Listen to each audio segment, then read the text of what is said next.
Jonathan Santlofer.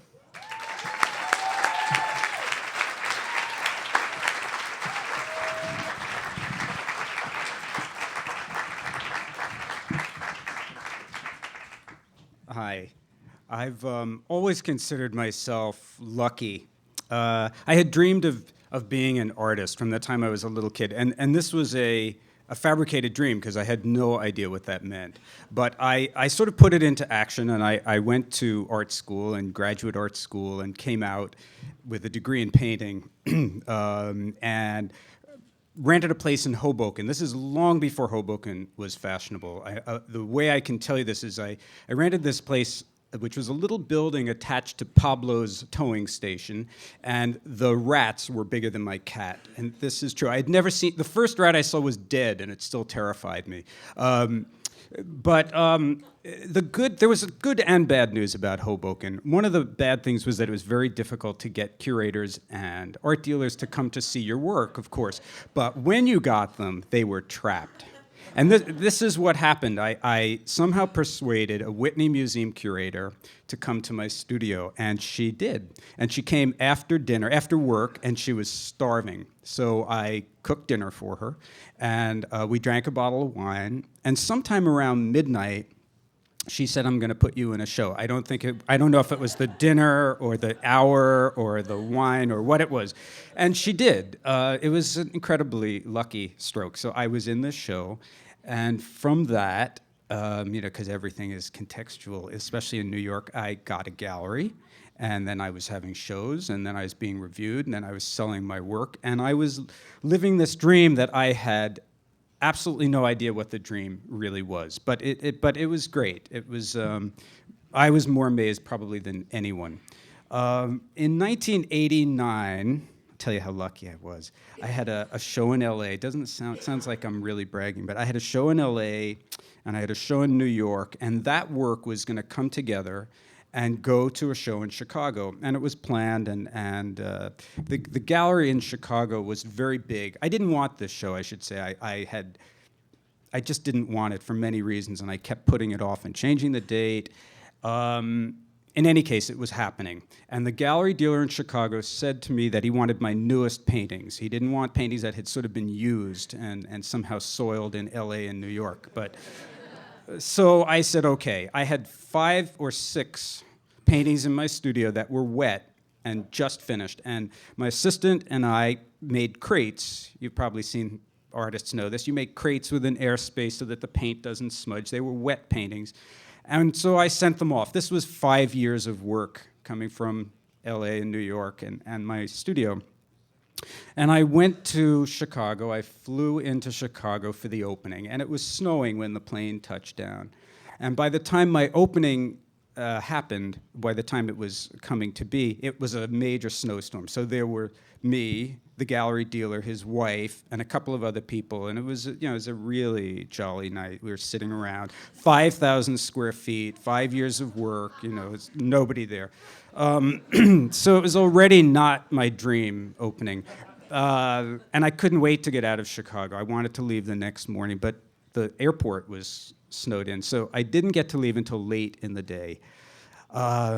I got home, and I remember almost the precise time. I came back to New York. I came into my loft, and I did that thing which I always do for company, is I turned the television on. It was about 11:15, and the 11 o'clock news was on, and I was unpacking. And I wasn't, when the television's on for company, it's just sort of there, and I'm sort of listening and not really listening, but I'm hearing this guy say something about a fire raging out of control in Chicago. And just as he's saying this, the phone in my studio, which is on the other end of my loft, is ringing. And it took me, like 10 steps as those words were sinking in. I was hearing the guy on television talk about the fire, and the phone's ringing, and it's 11:30 at night.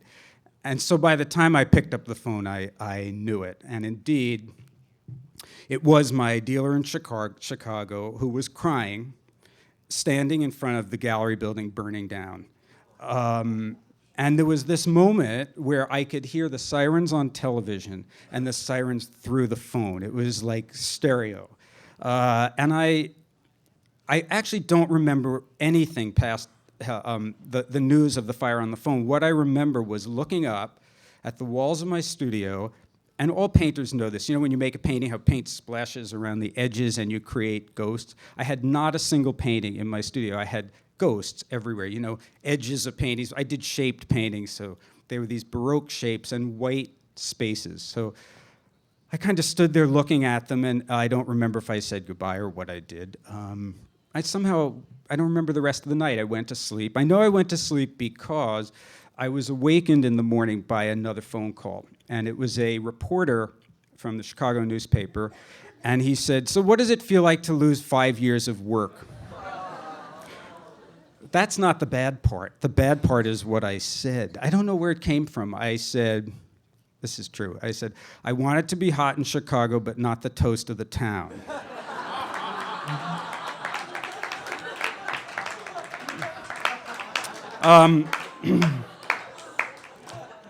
You know, I don't know. And that became a banner in the newspaper. I should say that 2 minutes after that, another reporter called and said, "I've just been speaking to a woman who lost some work in the another gallery in that building, and she said it's like losing her children." And I said, "Well, she obviously doesn't have children."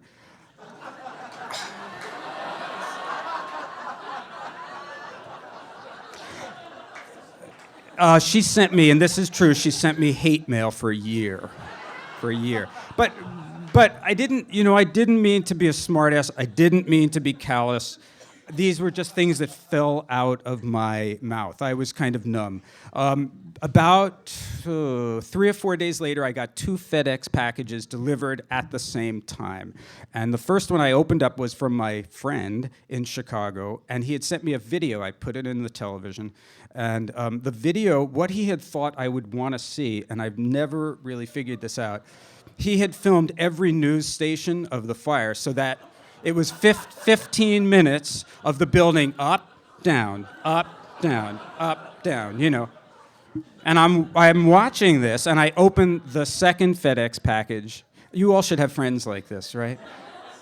I open the second package, and it is from another friend in Chicago who has traipsed through the rubble of the fire, which was a block long, and has managed to find a piece of my constructed painting, a piece of it. I open it up, the thing tumbles onto my lap with ashes all over. I'm watching the building burning down, and I lost it. I mean, that's when it was real, and I actually cried. For the next few months, I did a really bad thing. I tried to replicate my own paintings. I don't ever do this. I felt like a fake. I felt like I didn't know how to paint. I kept looking for the blueprints. I'd look at some of the pictures, and then I'd try and do them, and it was horrible. But I am lucky, and at the same time, I got an invitation to go to the American Academy in Rome and be a visiting artist. And I remember them saying, "Do you want to go?" I said, I'm there, you know. And a few months later, me and my wife and my young daughter went to Rome for 6 months. And I got this amazing studio, you know, in the American Academy on the 4th floor, overlooking Trastevere and all this stuff. And I started smoking again. And I didn't want to be a bad influence on my daughter, so I would sit at the window, you know, like, blowing the smoke out the window.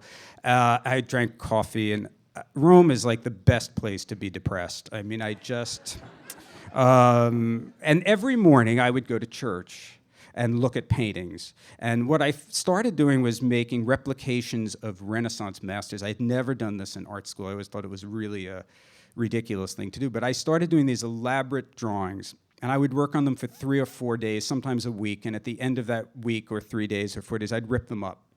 And sometimes I'd rip them up and paste them down and start a new drawing. But I had no fear of destroying my work. And for some reason, it felt great to rip up my drawings by myself. And I did this for quite a while. Anyhow, the other thing I did in Rome was I started a novel where I had the hubris to do this. I mean, I was just like this, I don't know what I was. I was numb, and I couldn't paint well, and I started this novel. And the novel was about a mid-career, middle-aged, New York depressed artist. Guess who that was. And I wrote on this, I thought it was Proust. I mean, I had visions. This was the great American novel. Anyhow, when I got back to New York, I read these 100 or so pages, and I thought, oh my God, this guy is so horrible. And I decided to kill him on the page, which is exactly what I do, is wonder. And I think now that it was the most cathartic thing I did. I wrote like a 7-page death scene where I killed this guy. Totally painless, The guy had a physical description almost exactly like me. He had, I think, more hair. But other than that, he was just like me. And I started the book again. I threw those pages away, totally threw them away after I killed him. And I decided I would create a character totally unlike me. So the character became a woman. I made her tall. Made her rich, and I gave her my dream apartment. Even she has the penthouse in the San Remo Towers on Central Park West, which I had been in a couple of times, and I wanted that apartment. And the novel became a thriller about a serial killer in the New York art world, and I started killing off dealers and critics, and it was a ball, I realized at a certain point that I had to kill an artist, otherwise I'd get in trouble, so I did. But anyhow, for the next 5 years, I struggled every day with my painting, trying to figure out my painting, and I wrote this novel at night. I didn't sleep much at all. I'm not a sleeper, but I really didn't sleep. And at the end of 5 years, I decided to have an exhibition of my new work, which was totally different than the work I had been known for. I was known as a sort of constructed abstract painter, and here I was doing figurative work. My show was not received well. The critics and curators who had supported me acted as if I had betrayed them. And it was so weird. I remember one critic frenemy, saying to me that, he just thought, I had just lost it as an artist. And I said to him, I was never a card-carrying abstract painter. I was just a painter, give me a break. Anyhow, it actually flattened me for the next 2 years. And during that time, so I didn't show, I kept painting. And I finished my novel as well as painting, and I decided to give it another shot. And the most amazing thing was that I sold the novel, and that the novel, after 2 years, the novel hit the bookstores as my show opened. And the critics liked my work. I think it's partially because the book was hitting the stores, but also I think because they had a new label for me. They could figure me out. I was that artist who'd lost his work, who wrote the novel, who now is doing art about art. And, so it kind of worked. And now it's a little bit later, like a year later, and I'm still painting. And I'm pretty happy with my painting, but I'm going to break that label again. I'm afraid those critics, who cares? And I have finished my second novel, which is set for publication. And so, I think about it, and it's not like I would recommend a fire, but it totally changed my life in the most amazing way. And I'm serious about this. I mean, I think, when you do something and you get approval for it and you're sort of successful, why change it?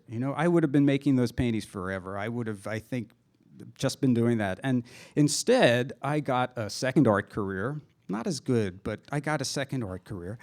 And I got this writing career, which is just astonishing to me. So I guess you could say, and I agree totally, that I do feel lucky. So thank you.